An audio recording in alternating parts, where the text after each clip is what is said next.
Êxodo, capítulo 33, nós vamos ler do verso 7 ao verso 23. Êxodo 33, 7. Vamos lá, diz assim a palavra de Deus. Moisés costumava pegar a tenda e armá-la fora, bem longe do acampamento, e chamou a tenda da revelação. Todo aquele que buscava o Senhor ia à tenda da revelação fora do acampamento. Quando Moisés ia à tenda, todo o povo se levantava. Cada um ficava em pé na entrada da sua tenda e contemplava Moisés pelas costas até que ele entrasse na tenda da revelação. Enquanto Moisés entrava na tenda, a coluna de nuvem, e quando Moisés entrava na tenda, a coluna de nuvem descia e ficava à entrada da tenda, e o Senhor falava com Moisés. E todo o povo via a coluna de nuvem que estava à entrada da tenda, e todo o povo, levantando-se, adorava, cada um na entrada da sua tenda. E o Senhor falava com Moisés face a face, como quem fala com seu amigo. Em seguida, Moisés voltava para o acampamento, mas seu auxiliar, o jovem Josué, filho de Num, não se distanciava da tenda. E Moisés disse ao Senhor: Tu me dizes que eu faça subir este povo, mas não me mostras quem enviarás comigo. Disseste também: Conheço-te por teu nome e achaste favor aos meus olhos. Se eu achei favor aos teus olhos, rogo-te que agora me mostres os teus caminhos, para que eu te conheça, a fim de que continue a achar favor aos teus olhos. E considera que esta nação é o teu povo. O Senhor respondeu-lhe: Eu mesmo irei contigo e te darei descanso. Então Moisés lhe disse: Se tu mesmo não fores conosco, não nos faça subir daqui. Como saber que achei favor aos teus olhos, eu e o teu povo? Por acaso não é por andares conosco, para que sejamos separados, eu e o teu povo, de todos os povos da face da terra? Então o Senhor disse a Moisés: Farei também isto que pediste, pois achaste favor aos meus olhos e te conheço pelo nome. Moisés disse ainda: Rogo-te que me mostres tua glória. E o Senhor lhe respondeu: Farei passar toda a minha bondade diante de ti, e te proclamarei o meu nome, o Senhor, e terei misericórdia de quem eu quiser ter misericórdia, e me compadecerei de quem eu quiser me compadecer. E disse mais: Não poderás ver a minha face, porque homem nenhum pode ver a minha face e viver. O Senhor prosseguiu: Aqui está um lugar próximo de mim, ficarás aqui sobre a rocha. Quando a minha glória passar, eu te colocarei numa fenda da rocha e te cobrirei com a minha mão, até que eu tenha passado. Depois, quando eu tirar a mão, verás as minhas costas, mas não se verá a minha face. Amém, meus irmãos? Até aí. Vamos orar mais uma vez. Peça a Deus que tenha misericórdia de nós e que fale conosco. Ó Senhor, abre nossos ouvidos para que possamos ouvir a Tua voz, Senhor. Mostra-nos a Tua glória, como Moisés pediu, nós te pedimos também, Senhor. Amém. Todos nós temos pessoas amigas com quem gostamos de conversar e que nós gostamos de estar perto dessas pessoas. É normal, nós temos amigos queridos, nós temos parentes queridos, nós temos aqueles colegas de trabalho que às vezes quando a gente muda de trabalho, sente falta deles. Isso é normal. Eu já me mudei muitas vezes, já morei em muitas casas, e uma das coisas que eu lamento é ter perdido contato com alguns amigos de infância, adolescência. Naquela época, nós não tínhamos WhatsApp, né, para continuar mantendo esse contato, e a gente acaba perdendo. Mas, se a gente gosta de estar perto de pessoas queridas e agradáveis, nós deveríamos muito mais querer estar perto de Deus. Deus é o melhor amigo. Deus é a companhia mais agradável de todas. Moisés não ficava pensando que estava com saudade de Deus. Ele sempre se encontrava com o Senhor. E a vida de Moisés é um exemplo para todos nós e também para judeus, muçulmanos, cristãos em geral e até incrédulos que estudam a vida de Moisés hoje como um exemplo de liderança a ser seguido, a ser estudado. Mas Moisés, nessa ocasião, nesse texto que nós acabamos de ler, é uma leitura até um pouquinho amarrada, porque tem a tenda do povo, tem a tenda da revelação, aí o povo fica na porta da tenda, aí Moisés entra na tenda de Deus, aí o povo entra na sua tenda. Mas eu vou explicar do que essa passagem se trata. Moisés se viu diante do povo pecador que estava adorando um bezerro de ouro. Você imagina o trabalho que dá para derreter ouro, mais de 1000 graus para derreter ouro, mas aquele povo no deserto achou um meio, sem maçarico, de derreter ouro, dos brincos, das pulseiras do povo, e fazer um bezerro.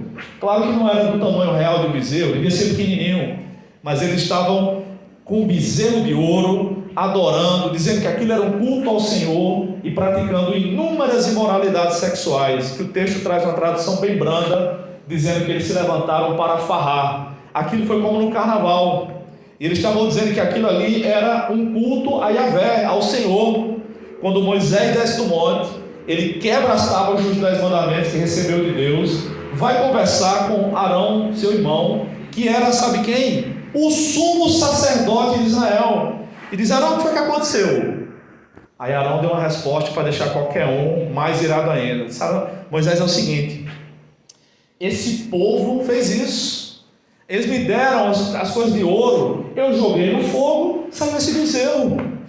Foi o que Arão disse. Quem estava conduzindo aquele culto, que na verdade era um culto a Satanás e não a Deus, foi o sumo sacerdote de Israel, chamado Arão. Então, diante da situação, Deus disse: olha, Moisés, eu não vou mais com esse povo. E aí Moisés: não diga isso. Deus teve misericórdia e disse: não, eu vou mandar o meu anjo vai com vocês. E aí Moisés disse: se o Senhor não for, não nos faça subir daqui, porque aquele povo do Antigo Testamento, pessoas, profetas como Moisés, não era como a gente, que tudo a gente ora pedindo a Deus que mande um anjo. Ele disse: um anjo não serve. Se o Senhor não estiver no nosso meio, eu não vou. E Deus teve misericórdia. E é disso que esse texto trata. E é interessante que esse texto mostra 5 lugares que o povo de Israel estava e que Moisés estava, e que diz respeito à sua relação com Deus. Será que você não gostaria hoje de ficar mais perto de Deus, como Moisés ficou? Na verdade, onde está a sua relação com Deus? Onde você está na sua relação com Deus? Está na tenda da revelação? Está à beira do caminho? Está distante na sua própria tenda? Deus quer você bem pertinho dele. A irmã Nilda estava falando aqui que viu o tempo passar. Quando Deus chamou Moisés tinha 19 anos a mais do que a senhora está hoje. Prepara o lombo. E Moisés já estava muito bem, obrigado, aposentado, com 80 anos, tomando conta das terras do sogro. Eu não quero ir não, Deus. Mas quando Deus chama, não tem isso. Ninguém convence Deus do contrário. Então eu quero que você veja comigo hoje 5 lugares do encontro com Deus nessa passagem. E pense sobre a sua própria vida. O primeiro lugar está nos versículos 7 e 8, na porta da sua própria tenda. O texto bíblico diz, acompanhe comigo, deixe sua Bíblia aberta em Êxodo 33. Moisés costumava pegar a tenda e armá-la fora, é a tenda da revelação, bem longe do acampamento, e chamou-a de tenda da revelação, ou tenda do encontro, tá? Todo aquele que buscava o Senhor ia à tenda da revelação, fora do acampamento. Então era possível ir lá, mas o verso 8 diz, quando Moisés ia à tenda, todo o povo se levantava. Era um ritual de reverência. Cada um ficava em pé na entrada da sua tenda, da própria casa, e contemplava Moisés pelas costas, até que ele entrasse na tenda. Então, o primeiro lugar é na porta da sua própria tenda. Os israelitas ficavam longe da tenda de Deus. Eles não podiam se aproximar muito, mas nós podemos nos aproximar, porque Jesus é um novo e vivo caminho. A palavra de Deus diz em Hebreus 4,16 o seguinte: portanto, aproximemo-nos com confiança do trono da graça, para que recebamos misericórdia e encontremos graça, a fim de sermos socorridos no momento oportuno. A tenda era o lugar de Deus se encontrar com o povo no Antigo Testamento.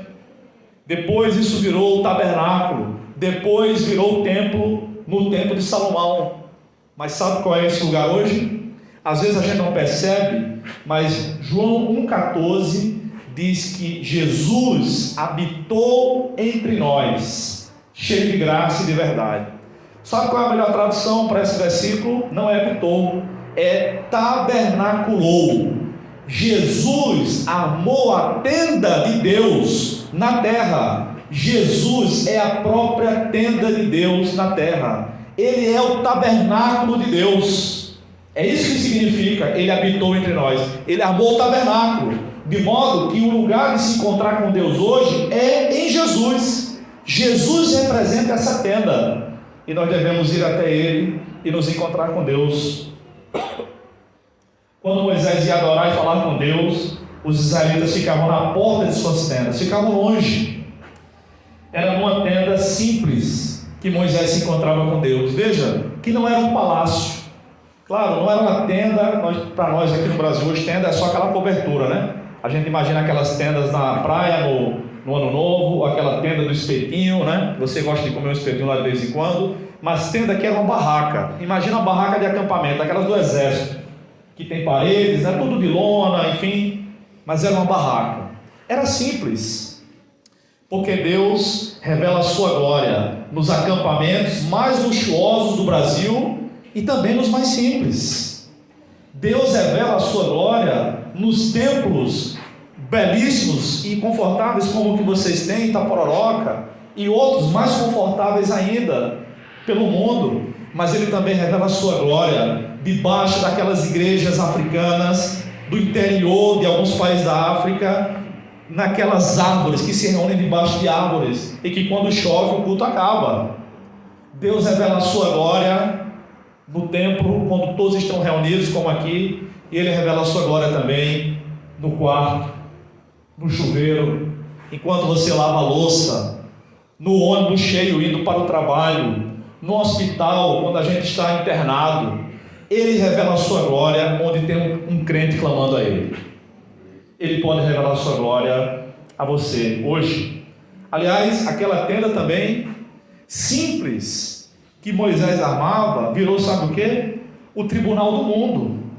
Daquela tenda Deus fez a casa legislativa de Israel e para todos os povos do mundo.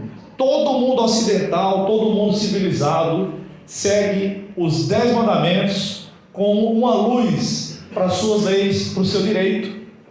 Veja quanta coisa maravilhosa Deus pode fazer com um lugar simples. Deus pode transformar a sua vida nesse retiro aqui, nesse lugar simples. Deus pode transformar a sua vida numa noite que vocês estiverem conversando nos dormitórios e começarem a orar, a clamar ao Senhor. Deus tem poder para fazer isso. Em primeiro lugar, na porta da sua própria tenda. O segundo lugar do encontro com Deus, nessa passagem, é na porta da tenda de Deus. Veja o versículo 11. E o Senhor falava com Moisés face a face, como quem fala com seu amigo. Em seguida, Moisés voltava para o acampamento. Então, na porta da tenda de Deus, a gente vê ainda no texto que o jovem Josué, filho de Nun, não se distanciava da tenda. E por que Josué não se distanciava da tenda? Primeiro, que ele era um aprendiz de Moisés. Ele estava sendo treinado pelo maior líder e o maior profeta da história de Israel depois de Jesus. Nunca um homem falou com Deus face a face. Aliás, Deuteronômio 34, 10, 11, 12 diz que nunca mais houve um profeta como Moisés em Israel, com quem Deus falava face a face. Se eu conhecesse um homem desse, um pastor assim, eu também não saio de perto não. Eu lembro muito bem do meu discipulador, quando era novinho convertido, garotinho com 13 para 14 anos, servo de Deus, um seminarista muito inteligente, que eu aperriei muito, perguntei até ele se exaurir de me responder. E foi uma bênção na minha vida, a vida daquele irmão. Foi uma bênção. Mas também Josué não se apartava da tenda, porque ele era o chefe do exército de Deus. Ele era o capitão, ele era o general. Aliás, Josué tem uma experiência interessante no seu livro, capítulo 5 de Josué, que ele vê no meio de uma batalha um soldado armado, e ele não conhece aquele soldado. Ele pergunta: você é de quem? Você é do nosso exército ou do inimigo? Ele diz: eu sou do exército do Senhor, acabo de chegar. Josué entende que é Jesus pré-encarnado. Está com raiva de mim aqui esse bicho. Ai, vai para lá. E ele se prostra e adora a Deus. Josué foi treinado na porta da tenda de Deus. Meus irmãos, muitas vezes somos chamados para servir a Deus servindo o seu povo. Você que está fazendo alguma coisa nesse retiro, trabalhando, não está só aproveitando, dormindo, tomando banho de piscina, mas está fazendo jantar, está fazendo almoço, você está servindo o povo de Deus. Você que está fazendo a programação, está na mesa do som, está em qualquer coisa aqui, você está fazendo a obra de Deus, porque servir a Deus é servir o povo de Deus. Sirva com amor. A Bíblia diz que nós devemos fazer isso como se fosse para o próprio Jesus. Você vai fazer a comida, faça de um jeito que Jesus vai comer a comida que você está fazendo e agrade a Ele. Vai cantar, cante de um jeito que se Jesus estivesse visível aqui, encarnado, sentado no primeiro banco ouvindo você cantar. Tudo que nós devemos fazer deve ser assim, diz a palavra de Deus. Colossenses 3,17, Colossenses 3,23. Faça de todo o coração e faça como se fosse para o Senhor. Porque como é que nós amamos a Deus? João diz: quando nós amamos o irmão. Mas Josué era amigo de Moisés, que era amigo de Deus. Quem são os seus amigos? Eu lembro das vezes em que eu fui suspenso da escola, porque minha mãe disse: não ande com fulano. Mas fulano é meu amigo, mãe. Mas eu lembro também, quando eu me converti, das boas amizades que eu tive. A igreja onde eu me converti, em Campina Grande, era no mesmo quarteirão, a ideia de uma escola lá de ensino fundamental. Eu estudei lá da 6ª à 8ª série, e alguns dos meus amigos eram de lá dessa escola, e eu comecei a andar com eles. Eu lembro que eu fui ser batizado, e um deles disse assim: para você ser batizado, você precisa tomar mais postura, precisa se acertar mais, parar de tanta brincadeira. E ele falou tudo certo e tudo é verdade. Ele era um ano só mais velho que eu. Ele disse: você tem que ser que nem eu. E era verdade, não era arrogância dele não. E eu comecei a andar com esse cara. Ele era tecladista da igreja, mas ele tocava de tudo, menos bateria, cordas em geral.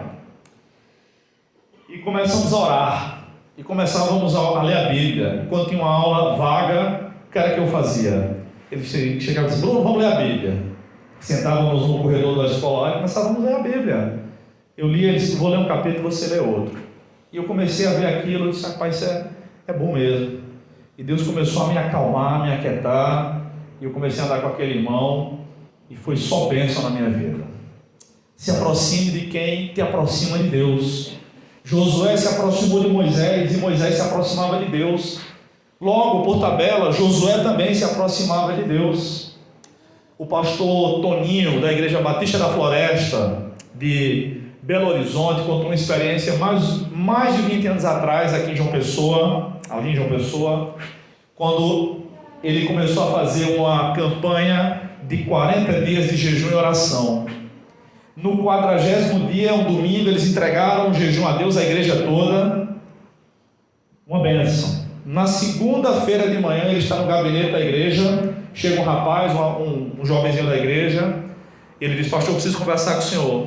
Diga, garoto. Um jovem da igreja, filho de diáconos, criado na igreja. Mas Deus não tem neto, Deus só tem filho. Diz: pastor, é o seguinte, eu sou do diabo. Aí ele diz: como assim, garoto? Eu sou do diabo, pastor. Aí o pastor disse: eu sabia que aquela moça era muito bonita para você, mas não é para tanto.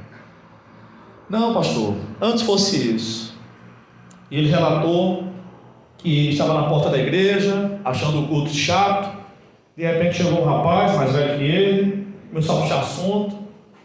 No outro domingo, eu venho de novo, começou a puxar assunto com ele. E foi ganhando amizade, semana após semana. Um dia ele disse: vamos tomar um sorvete, cara? Não, mas o culto. Não, antes de terminar, eu te deixo aqui. Ó, meus pais não podem saber, eu tenho que estar aqui antes do culto. Eu te deixo. Foi ganhando confiança. E cada domingo ia tomar um sorvete na hora do culto. E os pais nem sabiam. Ele voltava. Um dia levaram esse rapaz para uma festa. E aí vendaram os olhos dele. Começaram a tirar a roupa dele. Quando ele abriu os olhos, ele estava no meio de um pentagrama, que é uma estrela de 5 pontas com um círculo por fora. Fizeram um ritual com ele, que não edifica dizer como foi. Ele disse: agora você é um dos nossos, nós somos satanistas. E lá na igreja, o diácono fulano também é satanista. E nós colocamos ele lá na igreja para atrapalhar o culto. E todo culto de oração ele pede a oportunidade. E não faz o pedido de oração, só conta testemunho, que é para o povo não orar. E está lá de propósito. E o diácono fulano também, a diaconisa fulano também. E são nossos. E se você sair ou contar para seus pais, nós matamos você, seu pai e sua família toda. O pastor parou a conversa, ligou para os pais do menino, começou a gravar a conversa. Os pais chegaram, né? O menino começou a relatar, o pai desmaiou. Mas depois daquela campanha de jejum e oração, aquele menino se converteu, se entregou a Jesus de fato. E denunciou quem eram os satanistas que estavam dentro da igreja. E a igreja foi reavivada. Ande com quem te leva para perto de Deus, porque o diabo não brinca. O diabo quer a tua alma, ele quer a tua juventude, ele quer os teus negócios, ele quer você por integral. Mas Jesus derramou sangue na cruz para te comprar. Se entregue a Jesus se você não é dele ainda hoje. Se entregue se você já é dele, completamente. E busque amigos que te levam para perto de Deus. Na porta da tenda de Deus é o segundo lugar. Terceiro lugar do encontro com Deus, para ficar mais perto de Deus, meus irmãos, é dentro da tenda do encontro, da tenda da revelação. Veja comigo os versículos 9 a 11. E quando Moisés entrava na tenda, a coluna de nuvem descia e ficava à entrada da tenda, e o Senhor falava com Moisés, aleluia, e todo o povo via a coluna de nuvem que estava à entrada da tenda, e todo o povo levantando-se adorava, cada um na entrada da sua tenda, e o Senhor falava com Moisés face a face. Dentro da tenda é o lugar de ouvir a Deus, é o lugar de ver a glória de Deus. A coluna de nuvem que andava guiando o povo de Israel durante o dia, baixava para mostrar que Deus estava ali dentro da tenda. Moisés era o profeta que entrava na tenda do encontro. Quando Moisés entrava na tenda, Deus falava com ele, a glória de Deus descia. E o Senhor falava com Moisés como? Nessa figura de linguagem, porque Deus não tem rosto, não tem face, Deus é Espírito. Mas ele falava como uma pessoa fala com um amigo, ou como eu estou falando com vocês, face a face. Já pensou ouvir a voz de Deus, conversar audivelmente? Quantas vezes nós estamos angustiados, querendo a resposta de Deus, querendo ouvir a vontade dele para a nossa vida, quando a gente está numa encruzilhada, no lugar que a gente pode ir para um lado, para o outro, meu Deus me ajude, qual a decisão melhor? Moisés não teve isso, irmãos. Moisés ouvia exatamente o que Deus queria. Deus fala de muitas formas, mas face a face foi só com Moisés. Mas como é que você ora? Como é que você fala com Deus? Como é que Deus fala contigo? Deus não tem uma forma só de falar. Eu fico com tristeza e com raiva ao mesmo tempo, porque alguns de vocês sabem, se os que não sabem vão saber agora, tem alguns grupos de crentes que acham que Deus não fala mais hoje. Deus só fala se você lê a Bíblia ou por meio da pregação. Meus irmãos, nem quando eu era católico eu cria num Deus mudo. Deus fala como Ele quer. Mas para esse grupo de irmãos, Deus só é soberano para dizer: esse aqui vai para o céu, esse aqui vai para o inferno, esse aqui vai para o céu, esse aqui vai para o inferno. Mas se Deus quiser falar de uma maneira diferente, por exemplo, se Deus mandasse, Bruno, não prega esse sermão que você preparou. Não, Deus não faz isso. Deus não faz isso. Deus faz o que Ele quer. Quem não faz é a gente. Eu já tive visão espiritual. Conheço um monte de gente que tem ainda hoje. Eu já ouvi a voz de Deus na minha cabeça. Eu já senti a presença de Deus do jeito que eu pensei que fosse morrer. Mas tem um monte de besta por aí dizendo: isso não é de Deus não, isso não existe não. Meus irmãos, o maior gênio da literatura russa, chamado Dostoiévski, disse o seguinte: se me provassem que o Cristo está fora da verdade, eu prefiro estar com Cristo do que com a verdade. Só quem já experimentou a palavra de Deus, a vontade de Deus, é que sabe como é. Para o salmista ele disse: é doce como mel. O profeta disse: foi doce na minha boca, mas foi amargo no meu estômago. Assim é a palavra de Deus. John Hyde foi um homem que foi missionário na Índia.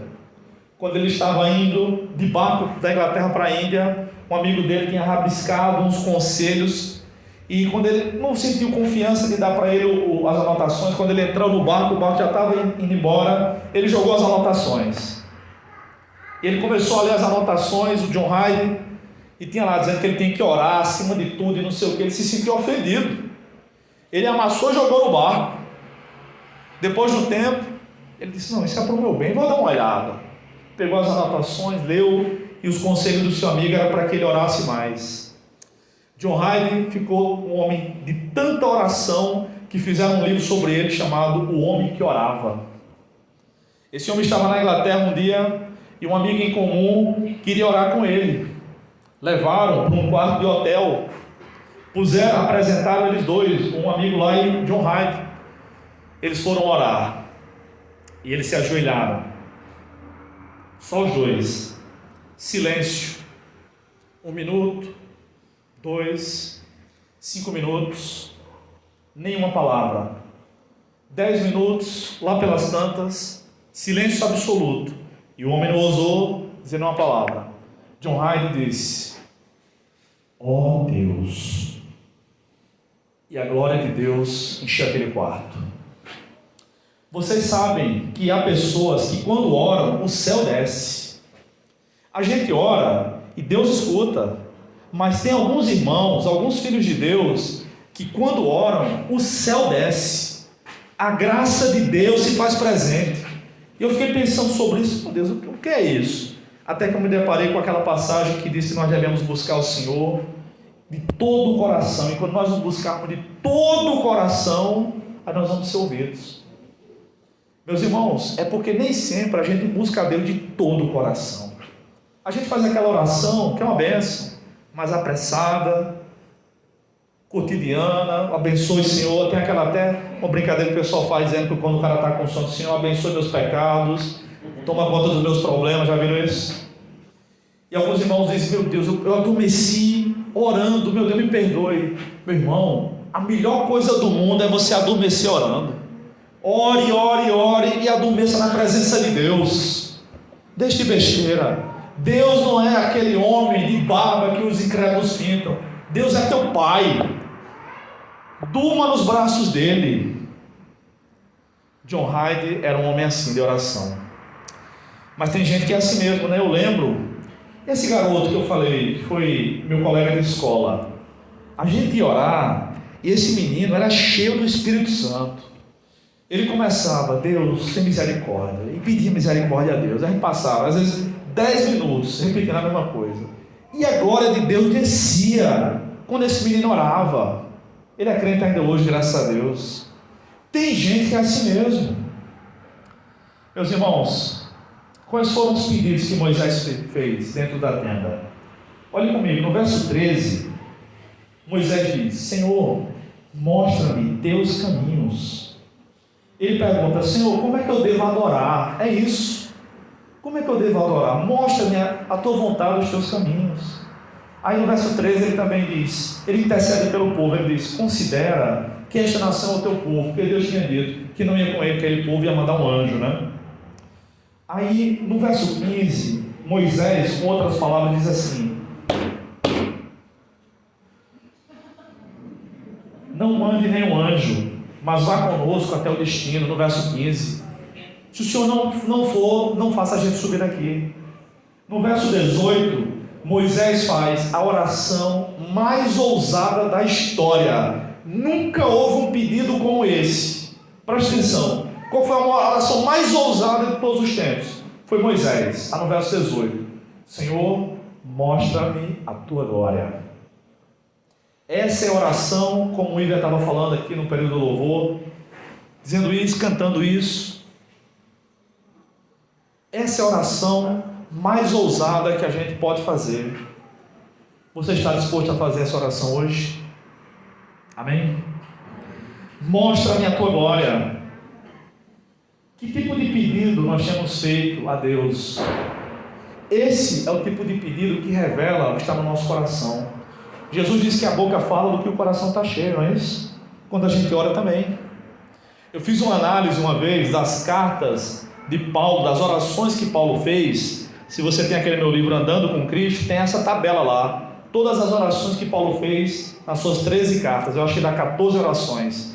A todas as vezes que Paulo ora nas cartas, é pedindo bênçãos espirituais.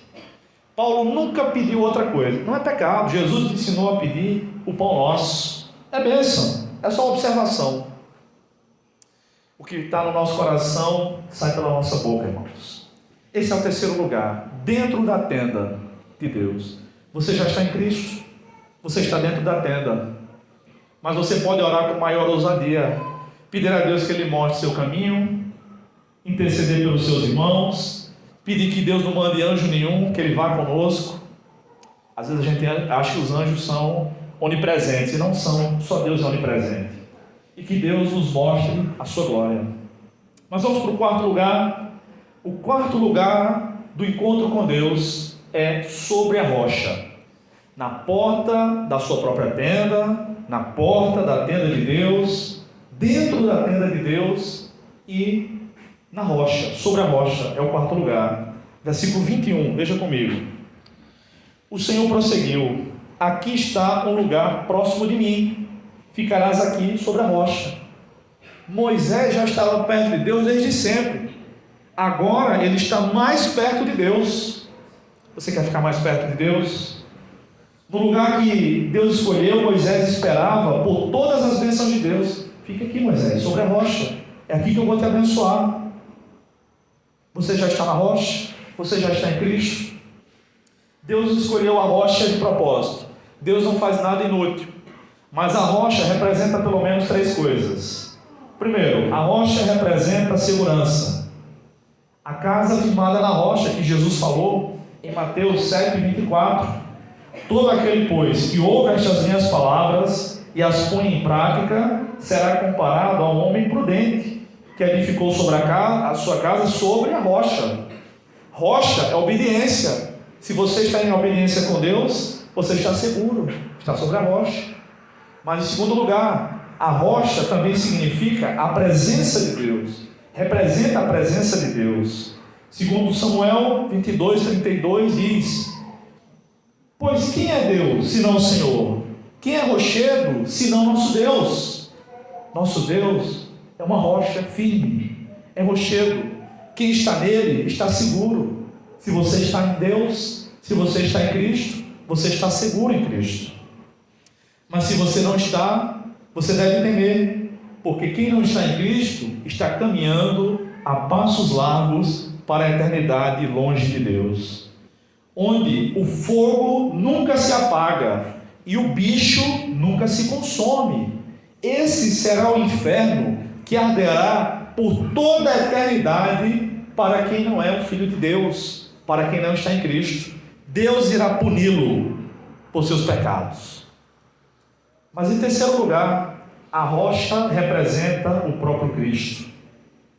Representa a obediência, representa a presença de Deus e representa Cristo. Paulo disse isso, 1 Coríntios 10, verso 3 e verso 4.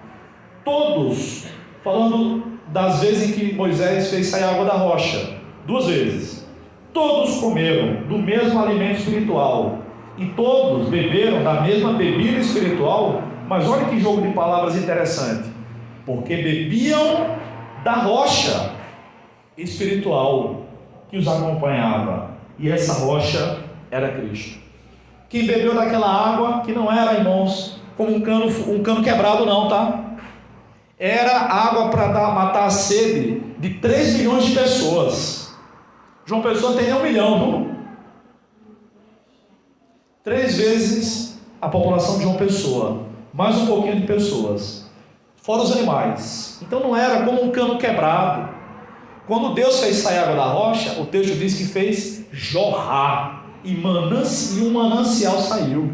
Era água com abundância, porque Deus nunca dá coisa pouca, né? Todos beberam daquela água. Quem bebeu daquela água é como se tivesse bebido de Cristo, e ficaram fortes no seu corpo e no seu espírito. Meus irmãos, sobre a rocha é quem está em Cristo, mas quem está mais próximo de Deus. Veja que diz o texto: aqui está um lugar próximo de mim. Se você quer um lugar mais próximo de Deus, se aproxime mais pela oração, se aproxime mais, ore mais. Eu vou dar uma dica para quem quiser. Você sabe o que é santidade? Você sabe o que é ser santo? Eu vou simplificar, que depois até Levi vai poder explicar para vocês. Quem esquecer, pode perguntar a Levi. Ser santo, decore, Levi, é amar o que Deus ama e odiar o que Deus odeia. É muito simples. É simples. O cara está roubando, é um bandido, odeia aquilo. Não odeia o cara, odeia aquilo. O cara bateu na mulher, odeia aquilo. O cara está fazendo bem, está ajudando, está arrumando emprego para os outros, está criando uma empresa para gerar emprego e renda. Ame aquilo. Isso é bênção. Deus ama isso também. Isso é ser santo. Amar o que Deus ama e odiar o que Deus odeia. Sobre a rocha, em quinto e último lugar. O quinto e último lugar para estar mais perto de Deus é na fenda da rocha. Veja comigo os versículos finais 22 e 23. Quando Deus está dizendo para Moisés: quando a minha glória passar, porque Deus, ele pediu para ver a glória de Deus, né? Eu te colocarei numa fenda da rocha, uma aberturazinha. Fenda é uma aberturazinha. E te cobrirei com a minha mão, até que eu tenha passado. Depois, quando eu tirar a mão, verás as minhas costas, mas não verás a minha face. Que coisa curiosa, né? Aqui, porque no verso 11 diz que Moisés falava com Deus como? Face a face. Aí agora que Moisés quer se aproximar mais de Deus, já se aproximou mais ainda. Aí Deus diz: ó, você vai ver minhas costas, mas não vai ver a minha face. Isso não significa que Deus ia mudar a forma como ia falar com Moisés. Não, é outra história. É porque no verso 11, face a face é uma figura de linguagem. É como se fosse boca a boca. Ele falava e ele ouvia. Era isso. Mas no versículo 23, você não vai ver a minha face, significa que você não vai ver a minha forma. Porque na verdade nenhum homem pode ver a Deus e permanecer vivo. Nenhum. Moisés era amigo de Deus, mas veja, ele quer ver a glória de Deus. Ele quer ver o brilho de Deus, ele quer ver a face de Deus, porque ele sabia que Deus tem muito mais para dar. Deus tem um poder infindável. Mas o que é que você tem pedido a Deus? Esse foi o pedido de Moisés. Eu quero ver a tua face. Qual foi o seu pedido a Deus quando estava vindo para o reteiro? Qual pode ser o seu pedido a partir de hoje? O pedido mais ousado que alguém pode fazer a Deus é pedir a Deus para ver a face dele, para que ele mostre a sua glória. Se Moisés, porém, irmãos, não tivesse sido protegido pelo Senhor, lá na fenda da rocha, ele teria morrido. Deus está dizendo aqui que vai botar a mão quando ele passar, porque ele sabe que o ser humano não aguenta a presença de Deus. O homem que vê a Deus morre. Até o padre do filme O Auto da Compadecida diz isso. Lembra? Logo na primeira cena, João Grilo diz: ô Padre João, por que é que Jesus nunca olha para cá? Lembra disso? Aí o Padre João diz: o vivente que vê a face de Deus morre. Até Ariano Suassuna sabia disso, o autor da peça. E isso é bíblico. Olha só, nós veremos a Deus no futuro. Jesus disse o seguinte: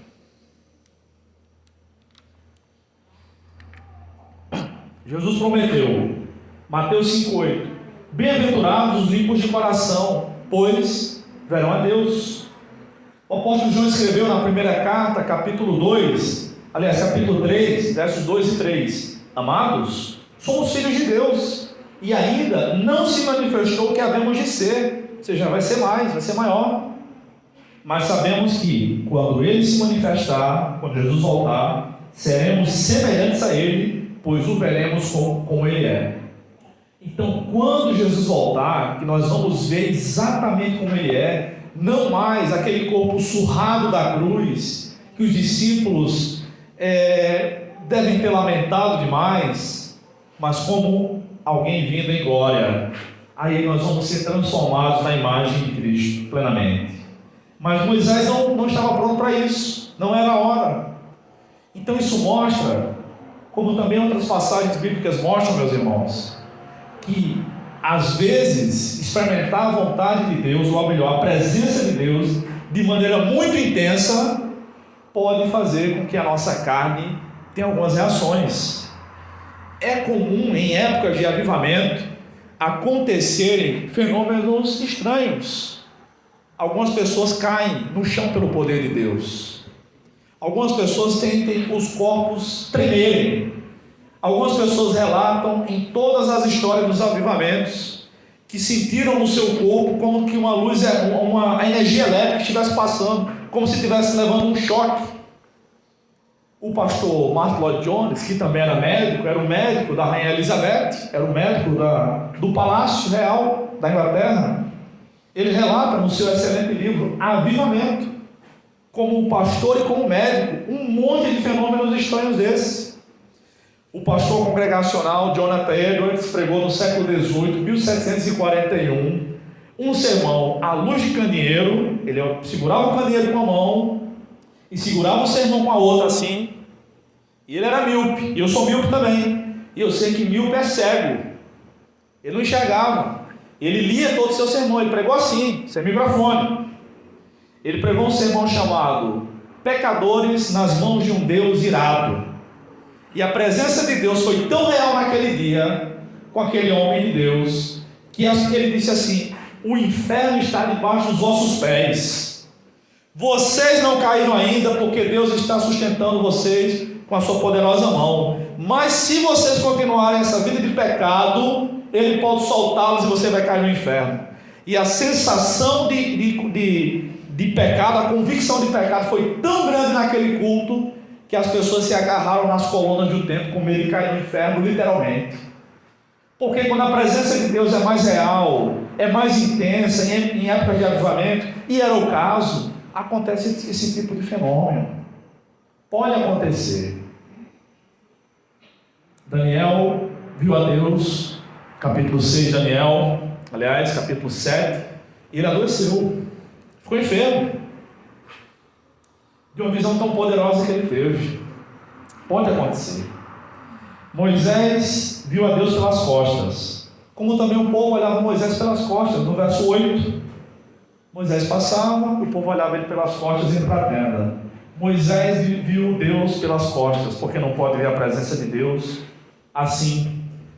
Então, se Deus não tem forma, como é que Deus foi visto pelas costas? Quem Moisés viu naquele dia? Moisés viu Cristo. Moisés viu a encarnação de Deus, ou Deus encarnado, a segunda pessoa da Trindade, Cristo.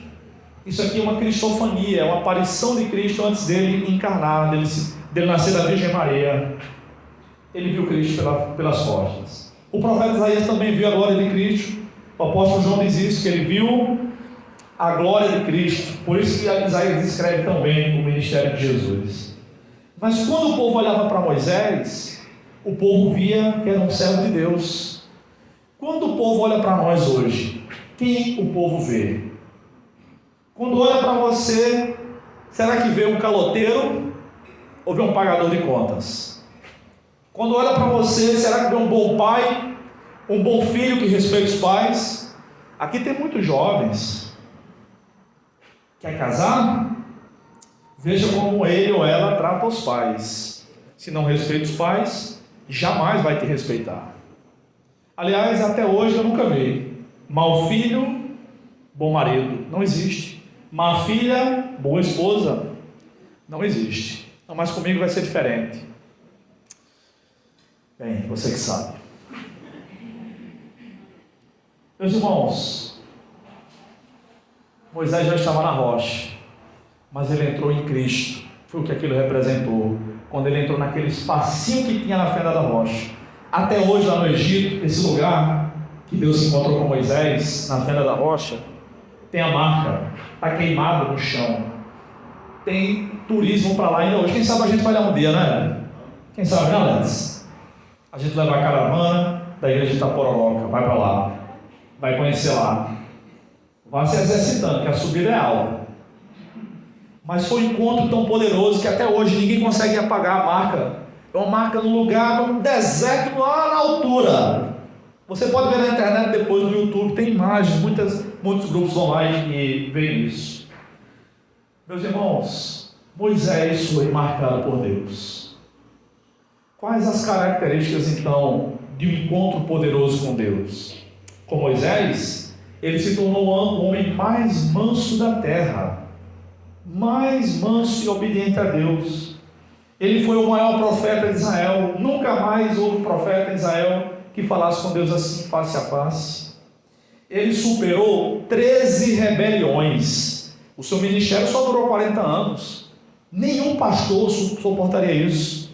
3 milhões de pessoas rebeladas contra ele. Dá uma rebelião para cada 3 anos e um pouquinho. Certamente o pastor Hélio e o pastor Léo não gostariam de ter uma rebelião na igreja a cada 3 anos, né? E seria menos de 300 pessoas, mais ou menos 300 pessoas, né? Ele foi 3 milhões de pessoas. Quase todas as vezes foi o povo todo. Ele suportou, como é que Moisés suportou o povo rebelado falando mal dele? Teve um episódio que Arão e Miriam, os irmãos dele, estavam falando dele. Deus disse, não é para fazer isso. E Miriam teve lepra. Ficou leprosa, como um castigo divino. Mas Deus não matou, teve misericórdia, né? Porque teve gente que Deus matou aos milhares em Israel, porque se rebelaram contra Moisés. Como é que aguenta isso? Estando diante de Deus. Moisés recebeu direto de Deus os 10 mandamentos. Essa semana eu estava vendo nos Estados Unidos, estava vendo na televisão, né, na verdade, o que aconteceu nos Estados Unidos, que inauguraram em frente a um tribunal bem importante lá, o monumento aos 10 mandamentos. Foi Moisés que recebeu, até hoje faz diferença. Moisés é lembrado ainda hoje por nós, por judeus, por muçulmanos e até incrédulos que estudam a liderança de Moisés. Mas outros também tiveram a vida marcada pelo Senhor. De Daniel, a Bíblia diz que nele havia um espírito extraordinário. Esse era Daniel. Os primeiros cristãos anunciaram a palavra de Deus com toda a intrepidez. Eu estava meditando essa semana que os cristãos no livro de Atos em nenhum momento pedem a Deus que faça a perseguição cessar. Quando a perseguição começa, no capítulo 4, é a primeira perseguição que eles enfrentam, o que é que eles fazem? Oram e pedem a Deus intrepidez. E o lugar onde eles estavam tremeu. E eles continuaram anunciando o Evangelho com toda intrepidez.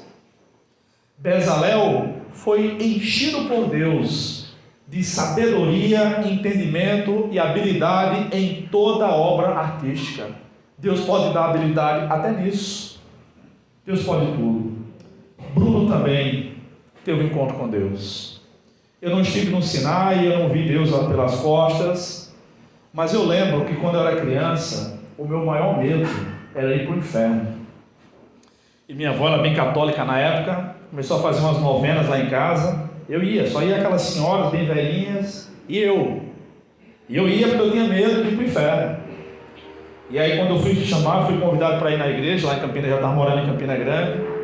Eu fui e comecei a ir pelas amizades, encontrei outros amigos lá, fiz mais amigos. E um dia a missionária estava pregando e foi para mim aquela mensagem.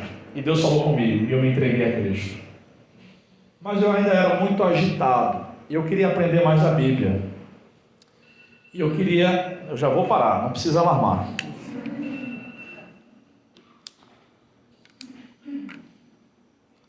Eu queria aprender mais a Bíblia. Eu queria ser como meu discipulador, Sérgio. Todo mundo perguntava a ele da Bíblia. E ele sabia, tudo ele respondia. E respondia certo.